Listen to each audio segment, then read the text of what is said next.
Joseph Scarbrough here, and we've made it to Steve DeMonster's Season 6 commentary. And we kicked off this season with the exciting conclusion of the classic Carla and Steve moment trilogy.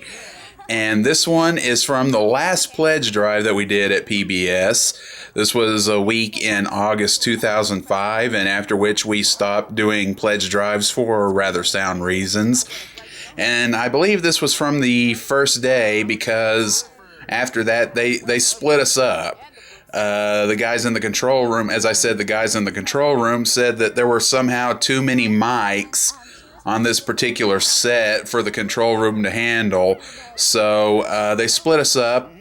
They kept me and Steve in the little clubhouse that they had there, and they promoted Missy and Carla to a little news desk set on the other side of the studio. And I remember Missy telling me one day that it was kind of an awkward transition for her because she was so used to interacting with the other people on the set.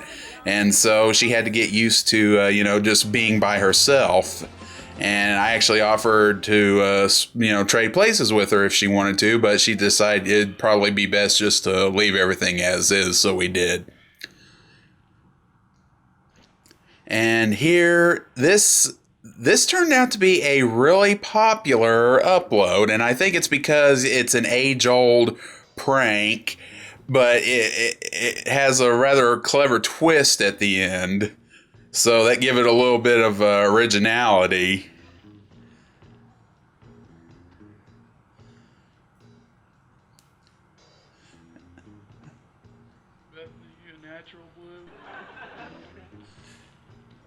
Some cliche lines there as Steve's talking in his sleep.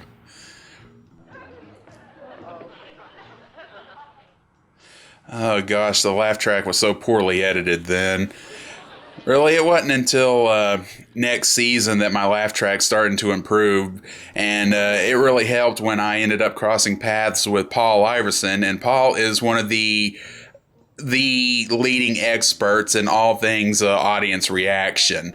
And just picking up information from him, I ended up learning a few things about laugh tracks and audience reaction that I didn't even know beforehand. Like, for instance, you probably wouldn't realize it, but laugh tracks have to be layered. And by that I mean, when audiences react to something, the whole audience doesn't react at the same time and then stop at the same time. And so one of the things that I picked up from Paul is what they call a titter track. Now what that is it's a loop of individual people laughing quietly, and you have that running in the background constantly. And silently, too. So when you put in a laugh for a reaction, as that laugh plays, you bring in the titters, and then you let that mix into the titters, and then you bring the titters down, and that gives you a much more realistic reaction, because that's how audiences really react to something. People will start to laughing, and then as the laughter dies down, different people stop laughing at different times. So that really helped a lot. I mean, I don't know if the lay person would notice anything like that. I know I would. So like I said, there's an art to it for sure. And as I said, it really isn't until the next season that the laugh track really improved.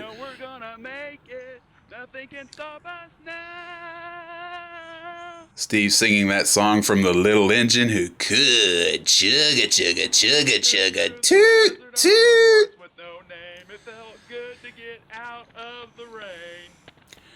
So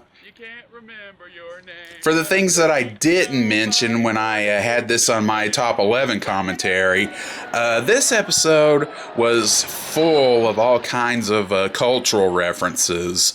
The concept of Steve running away from home and him saying, I'm just going to run away so people won't be in trouble with me hanging around here again. That came from Leave It to Beaver, which I don't know many of you are even familiar with that show because it's from the late 50s. But that was a reference to that song, or show rather. then when Steve encountered that giant spider in the woods that you just saw there, that was a reference to an episode of Sanford and Son, where Fred and Lamont are camping in the mountains, and he somehow this giant spider ends up in his coat pocket, and he just freaks out over it. Which I'd be pretty freaked out too if that happened to me. And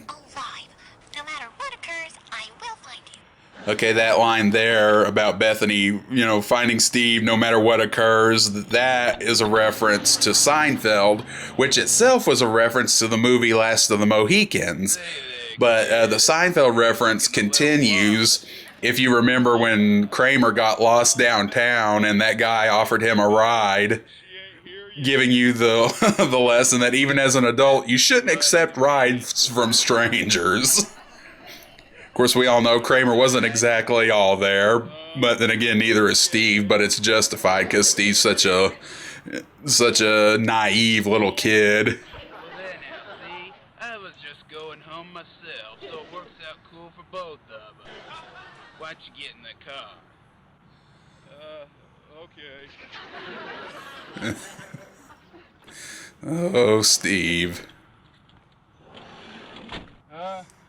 Thanks for the ride. Gee, what's with all the duct tape? My assistant actually came up with that little button there. And again, like I said, this was the very first Easter egg tip of the day. Making plans of running away from home? Don't. Just don't. It may seem like a good idea at the time, but sooner or later, you'll just come running home crying eventually anyway. Besides, out there be sea monsters. Okay, yeah, so Steve's Inefficient Christmas. I really don't need to go into a whole lot of detail about that. But what you can do is you can look through Scarbrough, my Scarbrough, because I actually posted the scripts to each of those installments. And so, you can read more about that there. Would have been fun, though. I mean, I really wish this would have turned out. Because they would have been posted, like, every hour on Christmas Eve. And I think it would have turned out to be a good special. This, for a while there, this was like the beginning of like some kind of a curse I was under or something, because it was like, that would have been a particularly elaborate project. And again, those complications that arose, like the virus on the computer and what have you, I mean, that just that seemed to for a while there, anytime I tried to do a more elaborate kind of a project, some sort of complication, whether artistic or technical or anything else of that nature, would come up and would just derail the whole project, and it'd have to be shelved, like the gym episode that would have been part of next season. So, I mean, it was very, very frustrating for a long while, and it seems like that curse was finally broken by the time we did Puppet Power.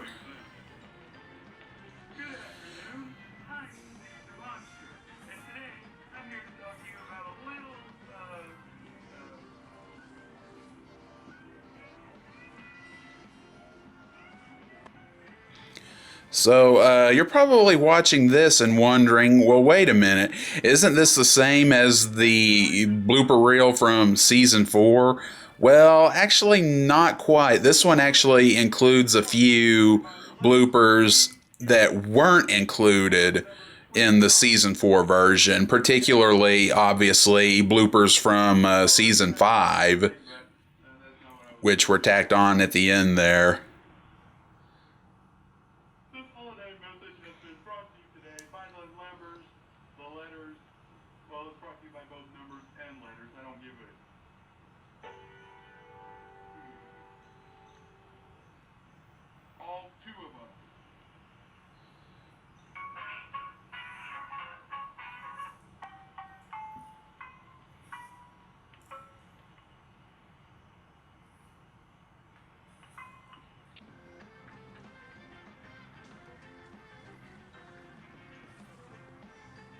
Added some Joe Raposo music there. I think that's Penguins A Go-Go.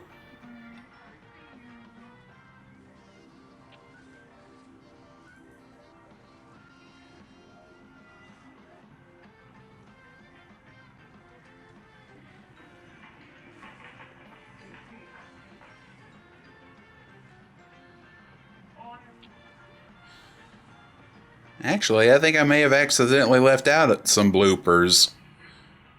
Because I know there was, when Jordan and I did that Dear Steve episode with Colby and Dumb Dog, I know he sent me some bloopers from his footage. But I didn't see that. I must have left that out unintentionally, because those were some funny bloopers as well.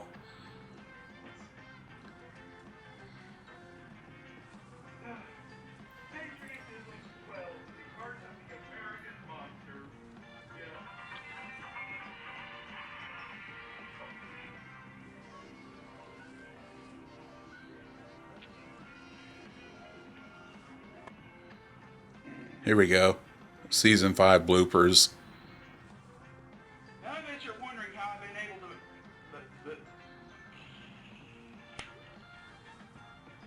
Oh, crap. Get your head out of the frame, you big dummy!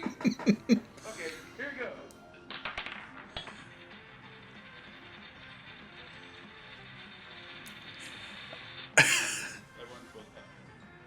No, that wasn't supposed to happen, but I think that's what Jim Henson wanted that drum and Emmett Otter to do. We ain't Jim Henson or Frank Oz, you know. Oh, and this was Steve updating everybody on why Steve's Inefficient Christmas wasn't going to happen. During the production of the Christmas special, Steve's Inefficient Christmas, it was reported last month that I wonder why I included this as a regular episode of the series and not the filler. Because there was a filler that I did to sort of poke fun of the situation where Steve describes the virus as these cyborg Nazis wearing jetpacks that came out of the sky and shut down our computer and killed the sound. And then there was Bugle Billed Billy. I don't know if any of you remember that fuzzy yellow marionette that I had with the bugle nose. And it was playing the old Christmas song, The Toy Trumpet, in complete silence to give you an idea of what we were going through. So it kind of doesn't make sense that I made this a regular episode, but not the filler. So, I don't know. Sometimes I think I'm incapable of thinking. Does Mary Sanford have a son? Oh, there's my fictional non-existent personal assistant, Mary Sanford. Get it? You don't get it? What is this, an audience or just a bunch of people sitting in front of the computers with nothing better to do? And the person arrested and sent to Internet State Penitentiary in connection with the Jello factory burning down speaks out for the first time in an incident his lawyer refers to as a public humiliation. Well, you know, sometimes Shane would get jabs at Steve in Fenwick and Bob Blah videos on occasion, so I figured I'd return the favor and take a swipe at Bob Blah burning down all those buildings. And here's the only other Valentine's Day episode, and how coincidental that Season 6 ends with a Valentine's episode, just as Season 1 did. And apparently the camera was not fixated good, because as you can see, it's wobbling around there every time his hand touches the table. And those are actual local news anchors. Well, the one on the left, Beth Haynes, she's still with us. I believe the one on the right, Allison Croft, I believe she relocated to Florida shortly after this. Who knows? It may have actually been my fault. I mean, I hope not, but it seems like an odd coincidence that she left shortly after this. Maybe I and Steve unintentionally caused her some public embarrassment or something. That was really lame. Why did I do that? Oh yeah, because of that blooper. I forgot to decide which heads and which tails meant. See, heads, Beth, or tails, Allison, or tails. Oh, well, that didn't work too well. So, anyway, well, you know, I'll just take a more scientific approach to decide. Eeny, meeny, miny, mo, catch a tiger by the toe. Infant yells cost $15 every day. My mama told me to pick the very best, and you are Inky Pinky Ponky. Daddy had a donkey. Donkey died, Daddy cried. Inky Pinky Punk. One spot, two spot, zigzag tear. Pop out titty, got titty, tear. Hair 'em, scare 'em, rip 'em, tear 'em, tay-ta. Oh, what's the use? All this scientifical, math-typical, biology-typical hoo-ha doesn't get me anywhere. Well, Now here comes another classic example of just how Steve misinterprets a lot of things. I gotta draw straws. You know, where did I... Of course, then again, it's actually an old cliche, too. Now let's see here. Yeah, two long ones and a short one. Oh, and I like these. Yeah. And oh, these are good too. Yeah. Oh, I really like that. Yeah. Yeah. Okay. Yeah, I think I got it under control now.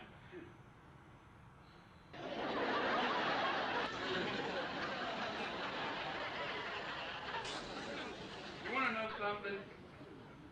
I honestly never got the point to drawing straws. I just don't get it. Oh, Steve, you're a little goof. I can't decide between my two favorite news anchor chicks. It's just tearing me apart. Well, again, now that Allison's gone, I guess Steve can just as easily choose Beth now. One thing I gotta do. I'll just ask Bethany again. She won't care. Okay, this has been the Season 6 commentary. See you for Season 7.